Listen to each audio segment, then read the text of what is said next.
Next important part है नाडाज criteria. नाडाज criteria तुम्हारा 60 note में पूछा जाता है, ठीक है, पिछली बार आया था, ठीक है। नाडाज क्राइटेरिया 60 नोट में पूछा जाता है, वाइवा में इंपॉर्टेंट होता है। तो ये एक्चुअली नाडाज क्राइटेरिया से हम सस्पेक्ट करते हैं किसी को हार्ट डिजीज है कि नहीं है, हार्ट डिजीज है कि नहीं है।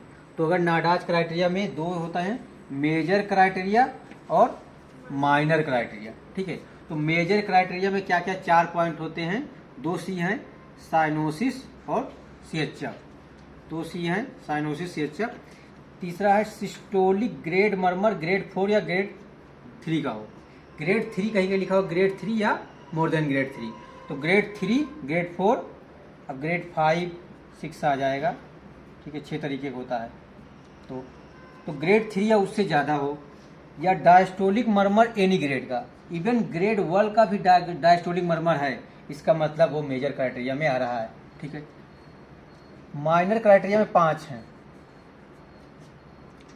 एक तो सिस्टोलिक मर्मर ग्रेड 1 2, क्योंकि 3 या 3 से ज़्यादा यहाँ था तो 1 2 ऑब्वियसली इधर आ जाएगा, इसमें कोई डाउट नहीं है। एबनॉर्मल S2, आपको सेकेंड हार्ट साउंड एबनॉर्मल मिल रहा है, इसका मतलब उसको कोई ना कोई साइनोटिक मतलब हार्ट डिजीज हो सकता है।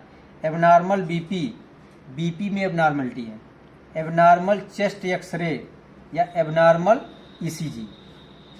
तो सिस्टोलिक मर्मर ग्रेड 1 या 2 का है, एबनॉर्मल S2 है, एबनॉर्मल बीपी है, एबनॉर्मल चेस्ट एक्सरे है, मान लो चेस्ट एक्सरे पर कार्डियोमेगाली दिख रही है, ठीक है, या बॉर्डर कोई वो है, या left ventricular hypertrophy, right ventricular hypertrophy कुछ है, ठीक है। जैसे तुम्हारा पाल्पेशन में एक चीज़ और बताना था, उसमें पाल्पेशन में अपेक्स का लोकलाइजेशन भी करते हैं। अपेक्स फिल के अगर अपेक्स मान लो किसी का डाउनवर्ड चला गया, डाउनवर्ड, और वैसे तो डाउनवर्ड और आउटवर्ड होता है, किसी का डाउनवर्ड हो गया, ज़्यादा हो गया, इसका मतलब उसको लेफ्ट वेंट्रिकुलर हाइपरट्रॉफी है। तो ये सारी चीज़ें नॉर्मल जानोगे तो एबनॉर्मलिटी उससे पता चलती है, ठीक है।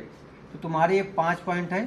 तो नाडाज क्राइटेरिया पूछा जाता है, ये याद होना चाहिए। ग्रेडिंग आपको अच्छे से आनी चाहिए, ग्रेड आने चाहिए, और जनरल। वैसे सीबीएस के केस यूजुअली नहीं रहते हैं, लेकिन मिल सकते हैं, यूजी में नहीं रहते हैं, ठीक है, यूजुअली। लेकिन तुम्हारा जेबीपी हम चूंकि जनरल में पढ़ा चुके हैं तो जेबीपी यहाँ डिस्कस नहीं करें। जेबीपी बहुत बहुत बहुत ज़्यादा इंपॉर्टेंट है, ठीक है। बीपी, पल्स, जेबीपी और इंटेंसिटी ऑफ मर्मर, ठीक है, नाडाज क्राइटेरिया, ये सारी चीज़ें बहुत ही ज़्यादा इंपॉर्टेंट है। 60 नोट में भी आ जाते हैं, तुम्हारे क्लिनिकल वाइवा में कुछ क्वेश्चन पूछे गए। तो सीबीएस मैंने ब्रीफ में डिस्कस किया है, ठीक है, यूजी पर्पज से, क्योंकि केस यूजुअली नहीं मिलते हैं, बहुत ही रेयर चांस होते हैं, इसलिए मैंने इस पर बहुत सारे समय नहीं दिया। बाकी नेफ्रोटिक सिंड्रोम और थैलेसीमिया जिसको केस मिलने हैं उसको हम बहुत ज़्यादा डिटेल से डिस्कस करेंगे। हो सकता है 1 दिन लगे, 2 दिन, 3 दिन भी लग सकता है। थैंक यू, धन्यवाद।